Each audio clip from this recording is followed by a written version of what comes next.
Is your brain sabotaging your relationship? Getting stuck in your own head is one of the biggest threats to a healthy, happy relationship. But here's the thing, overthinking in relationships can be incredibly subtle and insidious, and you might not even realize that it's happening until you find yourself more and more disconnected, anxious, and unhappy. Simply put, overthinking is exhausting, both for you and your partner. So if you've ever found yourself obsessing over a tiny comment that your partner made, or maybe replaying conversations in your head or jumping to worst case scenarios, then it's time to take a step back and evaluate how overthinking might be impacting your relationship. So in this video, I'm going to break down why overthinking and rumination can be so insidious in your relationship and how to overcome it.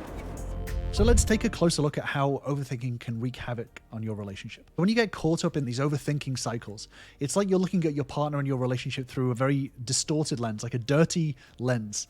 Everything gets magnified and blown out of proportion, and nothing is actually real. It feels like you're looking at the real picture, but it's actually very distorted. Suddenly, a single offhand comment from your partner becomes a massive red flag in your mind, or a minor disagreement turns into evidence that you are fundamentally incompatible. And this distorted perception can lead you to pull away from your partner emotionally, and you'll stop sharing some of your thoughts and feelings openly because you're busy overanalyzing every single interaction. And you start to feel disconnected and alone, even when you're together. It's like an invisible wall between you and your partner, and each thought is another brick adding to it. And psychologists have identified 5 main overthinking cycles that fuel this pattern. There's the blame cycle, where you fixate on how your partner has wronged you in the past. There's the self-pity cycle, where you paint yourself as the victim in the relationship. There's the control cycle, where you convince yourself that you always know what's best for the relationship. There's the doubt cycle, where you constantly question your own perceptions and decisions. And then there's the worry cycle, where you fixate on worst-case scenarios and what-ifs. And these cycles are very insidious because they actually hold you back from taking any action today. They keep your mind fixated and trapped in one spot and take you away from taking any sort of action. And once you look at them and once you recognize them, it becomes quite clear how each one holds you back from taking action in the now. So if you think about the blame cycle is very past focused. So when you're blaming your partner or blaming other people for the problems in your relationship, this keeps you from being able to move forward from the hurt that you've experienced. It stops you from taking action today on changing your relationship trajectory. Then there's the self-pity cycle. So self-pity is very past focused as well. It's kind of like blaming yourself. This is where you feel like everything is your fault, and it still prevents you from taking responsibility for the now. So you sit there, look in the past at all the things that you've done wrong, and you think to yourself, oh, I don't deserve a good relationship. I don't deserve to have good things in my life because of all of my failures in the past. And what it does is it keeps your mind stuck in the past rather than taking action now, because it stops you from actually learning and growing now. Then there's the control cycle. What happens with the control cycle is this is where you convince yourself that you have all of the answers into how to grow your relationship. And this stops you from learning and growing about the things that your partner needs, your partner's wants, and cultivating that compatibility between you both. This control cycle keeps you ruminating about your own ideas and self-perpetuates the fact that you are always right in your own mind. And this is especially insidious because it perpetuates this black and white thinking that there is one right answer and one wrong answer. And when you convince yourself of that, this means that you will never listen to your partner's thoughts, you'll never listen to your partner's opinion, and you will constantly be looking for evidence that you are right and your partner is wrong. Next, there's the doubt cycle. This is very future focused. This is where you question your own ability as to what to do. So you doubt your own ability. So this is where you focus on the flaws of your relationship or the flaws on yourself. You look into the future and you think to yourself, I don't even know whether I'm able to cultivate this relationship with my partner. So this is where you constantly doubt whether you're able to take action today in order to change the future. And it keeps you, again, passive and not taking action. So this leaves you stuck in the future and not actually trying to do anything about it today. And then there's the worry cycle. This makes you constantly think about the what-ifs and the possible bad outcomes, the hurt that you may face, the struggles in the relationship that you may have.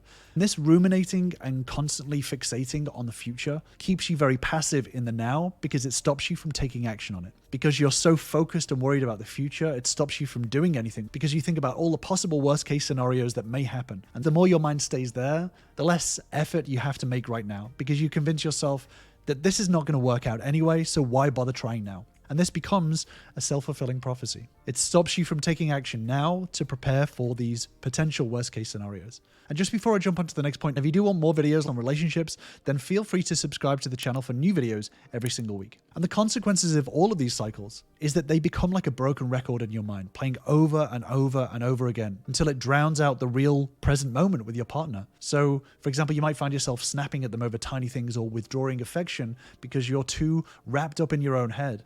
And over time, this pattern chips away at the foundation of the intimacy and the trust that your relationship is built on. But here's the thing, overthinking does have a use. Overthinking is often just a misguided attempt to protect ourselves from vulnerability. You know, if you think about it, if we're busy picking apart our partner's flaws or our own flaws, we don't have to confront the scary possibility of being truly seen and deeply connected with another person. It's a defense mechanism, but it's one that ultimately leaves us feeling more alone and more insecure because we get trapped in either the past or the future, and we're constantly ruminating on times that are not now. So how can you tell if overthinking is starting to take a toll on your relationship? One of the biggest red flags is a constant feeling of anxiety or unease. Even when things are going well, you might find yourself second-guessing your partner's every move or overanalyzing their texts or tone of voice and always assuming the worst. Another sign is a tendency to dwell on past conflicts or perceived slights. You might also notice yourself pulling away from your partner emotionally or feeling less comfortable with being vulnerable with them. You know, when we're stuck in our own heads, it's tough to be fully present and engaged in the relationship. We might hold back our true thoughts and feelings or put up walls to protect ourselves from getting hurt. And overthinking can also manifest itself in more subtle ways, like a constant need for reassurance or validation from your partner. But if you find yourself constantly asking, you know, do you still love me? Or are you sure you're not mad at me? This could be a sign that your mind is working overtime to sort of soothe your own insecurities. But here's the thing, these signs of overthinking aren't always obvious, even to ourselves. We might convince ourselves that we're just being cautious or we're being realistic. The amount of times that I've heard from people, well, I'm just a realist, when ultimately they're just protecting themselves from being hurt, ultimately letting our own fears and doubts run our show, right? And that's why it's so important to start cultivating this self-awareness and check in with ourselves regularly.